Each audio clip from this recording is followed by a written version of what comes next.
Monsieur le contre-amiral Jones, Monsieur le capitaine de vaisseau, directeur de l'exercice Obangame Express 2022, Mesdames, Messieurs les officiers, sous-officiers, militaires du rang, chers invités. C'est avec un réel plaisir que je procède à l'ouverture de l'exercice Obangame Express 2022.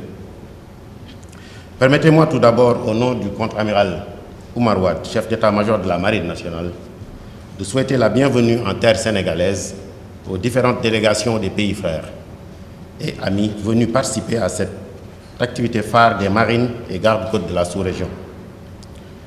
Votre présence témoigne de la coopération exemplaire et de l'excellente qualité des relations existant entre nos différents pays, de manière générale et particulièrement entre nos forces évoluant dans l'espace maritime. Je voudrais remercier l'ensemble des pays participants pour la confiance placée au Sénégal pour abriter le centre régional principal de coordination des opérations de l'exercice et les principales manifestations qui sont prévues. J'adresse également mes vives félicitations à l'équipe de planification de l'exercice pour l'engagement sans faille, la détermination, la diligence dans la préparation de cet événement majeur. Vos efforts inlassables nous ont permis de nous retrouver ici aujourd'hui pour démarrer les activités tant attendues.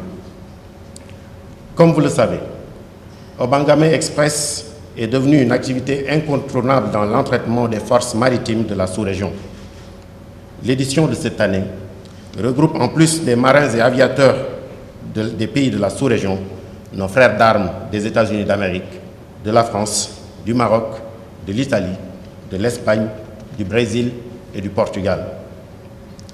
Au terme d'intenses activités qui vont suivre, je suis convaincu que les objectifs assignés seront atteints, à savoir le renforcement de nos systèmes de commandement et de contrôle des opérations, le perfectionnement de nos équipes embarquées dans les techniques de visite, la mise en œuvre des procédures communes et l'interopérabilité des capacités des forces engagées, en plus d'un meilleur partage d'informations.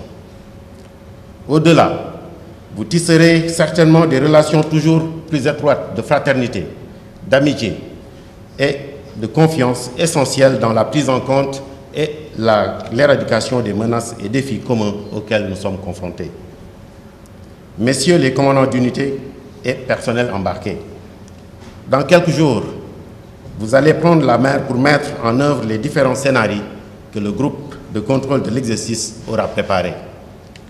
Je vous exhorte, comme par le passé, à rester fidèle à l'esprit et à la lettre du concept de l'exercice Obangame Express, en combinant réalisme et sécurité des équipages et des navires dans l'accomplissement des tâches qui vous sont dévolues, surtout en cette période de pandémie. Vous nous reviendrez la semaine prochaine avec des enseignements qui ne feront qu'enrichir votre expérience opérationnelle et la qualité des éditions futures. Amiral, Mesdames, Messieurs les officiers, sous-officiers et militaires du rang, chers invités, les défis auxquels nous faisons face, conjugués aux contraintes financières et logistiques, ne devraient pas constituer un frein pour la pérennité de cet exercice. Au contraire, il devrait être une motivation supplémentaire, au-delà de l'organisation de cet exercice, à conduire des opérations conjointes et combinées entre nos forces, surtout celles de la sous-région. En attendant de nous retrouver la semaine prochaine pour des enseignements tirés de l'exercice de cette année, je déclare ouvert l'exercice Obangame Express 2022. Je vous remercie de votre très aimable attention.